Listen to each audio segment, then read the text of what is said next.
So there's a particular academic study from 2015 that has been re-emerging and swirling around the internet during these last years of the pandemic. And when you hear its central research question, you might understand why. A Dutch neuroscientist named Jacob Jolich set out to determine the 10 happiest songs on planet Earth. And importantly, maybe more importantly than the list, what makes these songs so very happy? So using an expansive set of survey data, Jolich determined that the happiest reported songs were fast.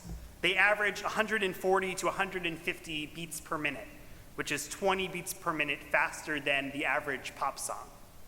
The songs were mostly written in upbeat major keys, and the lyrics of the songs were either about a positive or happy experience, or they were complete nonsense. Think about obladi, oblada.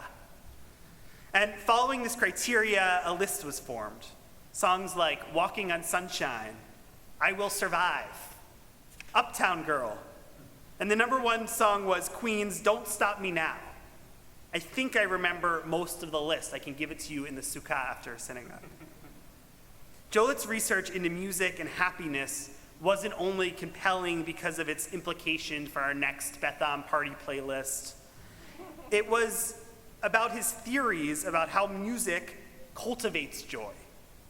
Jolich explains that how we perceive the world does not only depend on what we know of the world, but also by how we feel.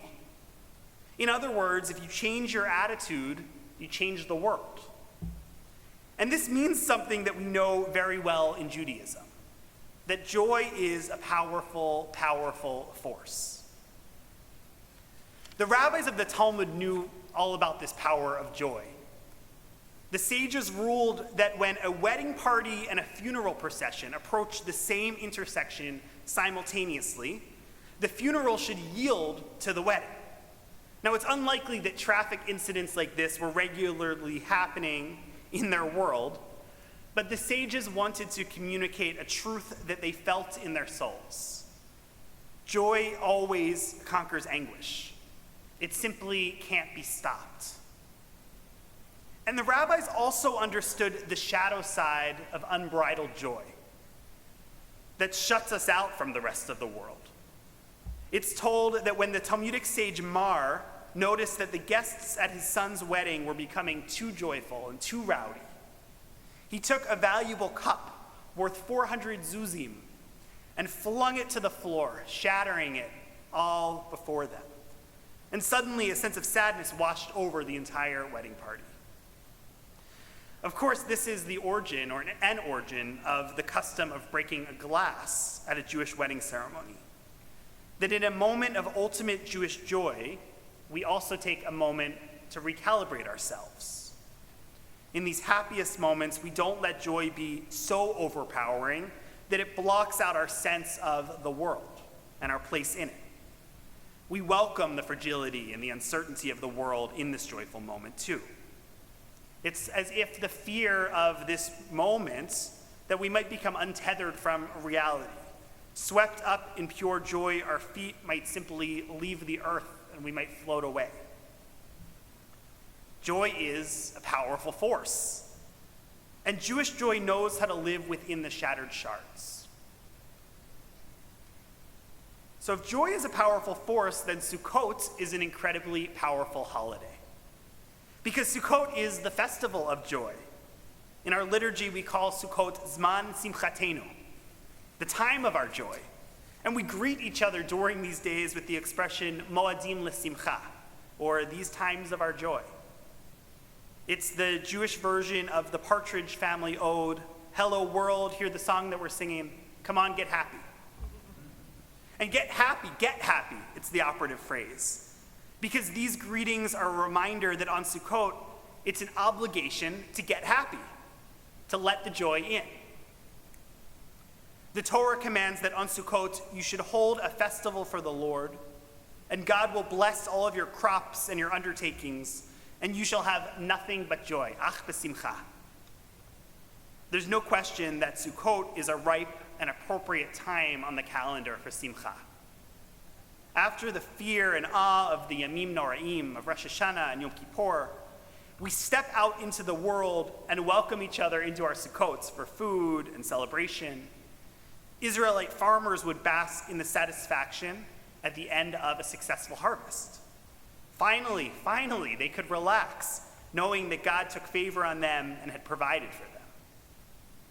And of course, in Jewish symbolism, a harvest is never merely a harvest.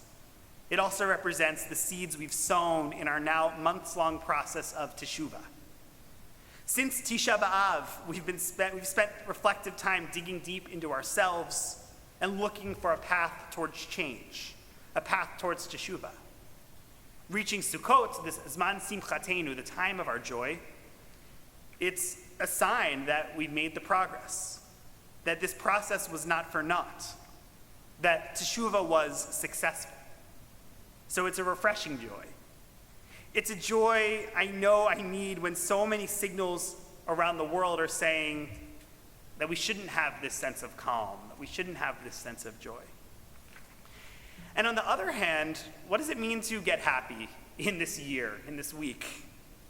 So much pain, and so much sadness, so much fear and anxiety that we're still holding on to.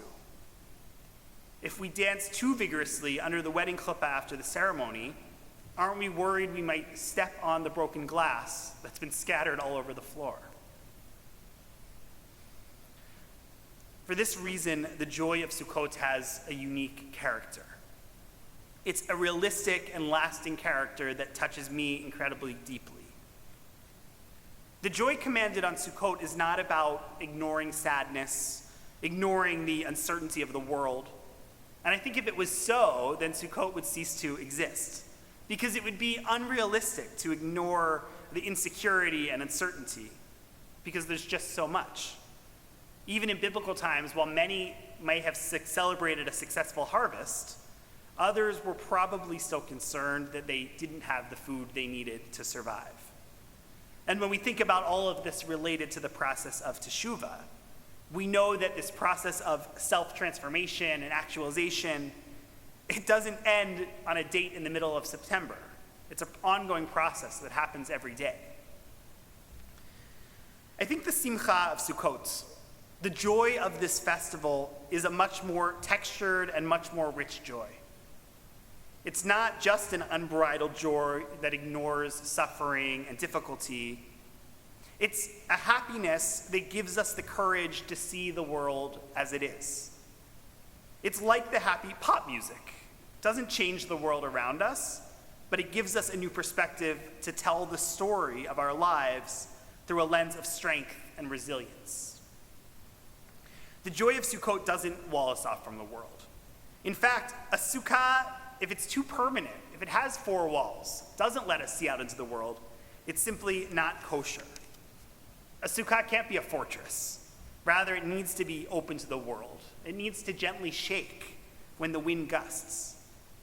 It invites us in and says, from here, you look out onto the world as it is. But in here, in this sukkah, you're different. You have simcha, a kind of optimism that our festivals gift to us in a unique way.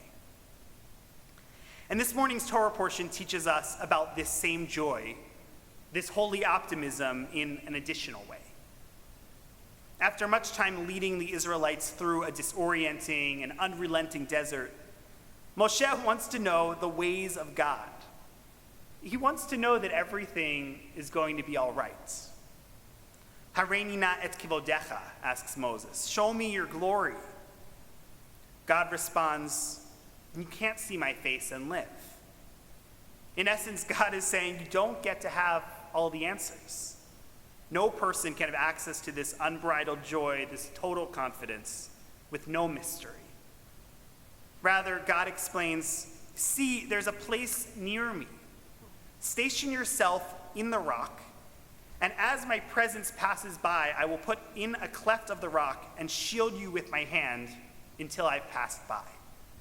Then I will take my hand away, and you will see my back, but my face shall not be seen.